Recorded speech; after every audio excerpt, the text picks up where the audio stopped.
Magandang umaga mga duls. May itatanong na naman ako sa kasama ko ngayon. Good morning kaibigan. May itatanong ako sa iyo. Kung ang Tagalog ng hot ay mainit at ang Tagalog naman ng dog ay aso, ano naman ang hotdog? Inuulam. Siyempre, no. Yung hotdog inuulam, hindi yung aso.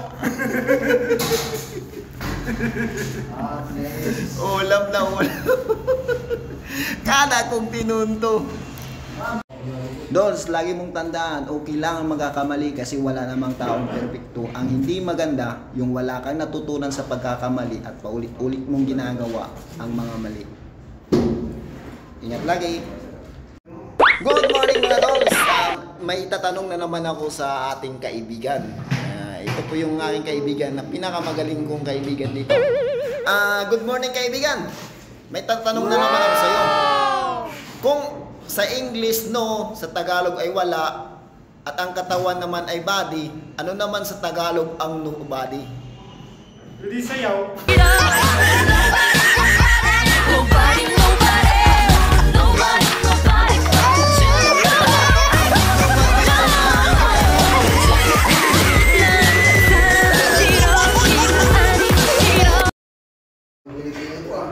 Alam nyo ba na ayon sa pag-aaral ng mga eksperto, ang pagtawa ay isang gamot.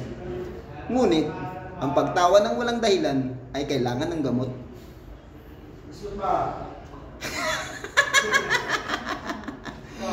Kada kong tinunto. Mauna, ay kung makakwarta, dayon ng gasto. Dayon og deserve ko ni. Unya, pagkahurot sa kwarta, nang hinuktok, deserve po ni mo na. Mauna. Kuya, maganda ba ako? Oo. Bakit parang di ka natutuwa? Pagmumukha ko ba yan?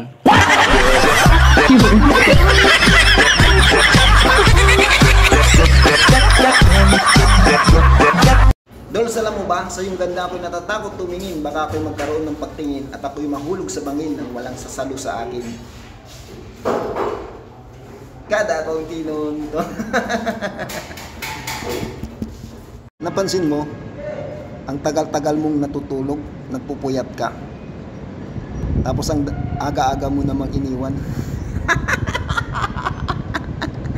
Kada akong tinunto.